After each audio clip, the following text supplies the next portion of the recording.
Today I want to talk to you guys about a very fun pinball game for your NES, and that is Pinbot. The game was developed by Rare, who are probably more famous for their Donkey Kong Country games on the Super Nintendo, and it was released in 1990. And be sure to watch out for that ball-gobbling monster.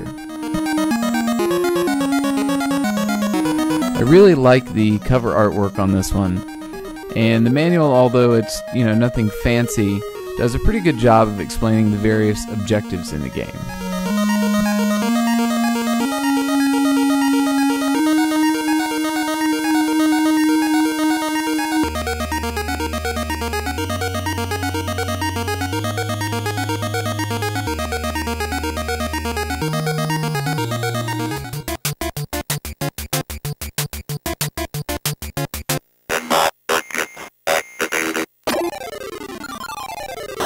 The game is based on the popular Williams pinball machine of the same name, and everything in the playfield and all the scoring and everything is recreated pretty well from the original.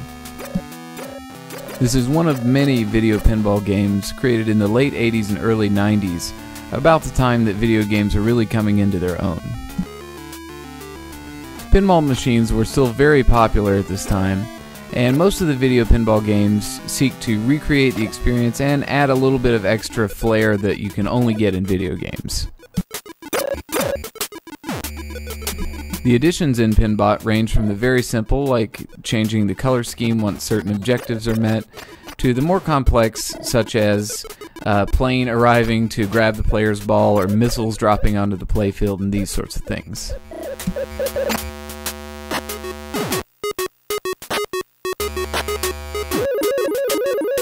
The game was released to mixed reviews, and for the most part the difference was whether or not people liked the additions that they made, or whether they preferred the pure pinball experience.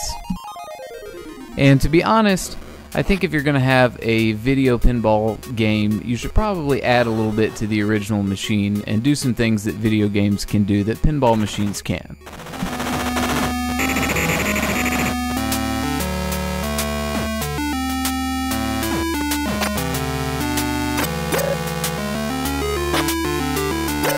Rare did a great job recreating the music and sound effects of the original machine, including the robotic voice samples.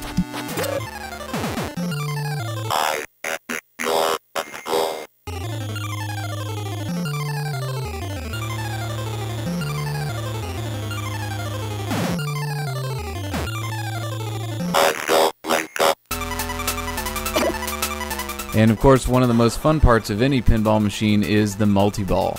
And in this case, you get twice the number of points for everything, and the Nintendo actually handles the multi-ball quite well.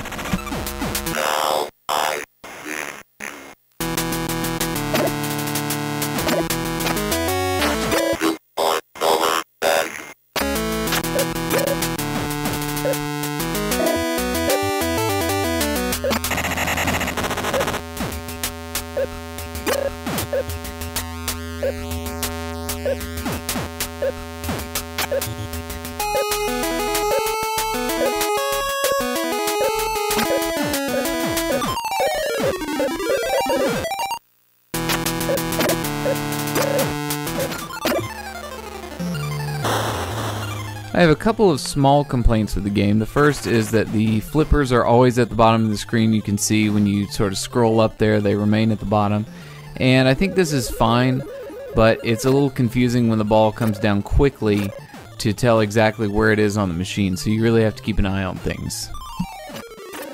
The other thing is that the physics are a little forgiving. The ball moves kind of slow compared to the original pinball machine, and the outlanes are very forgiving, although honestly it doesn't really detract any from the gameplay, and it's still a lot of fun.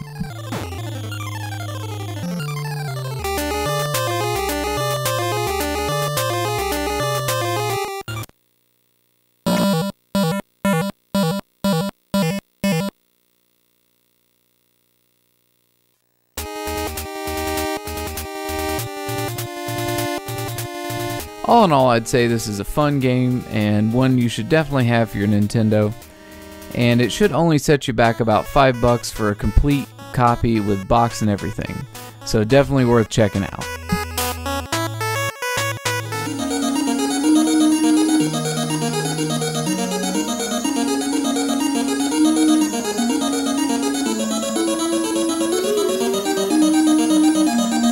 As much fun as this game is, nothing beats the real thing.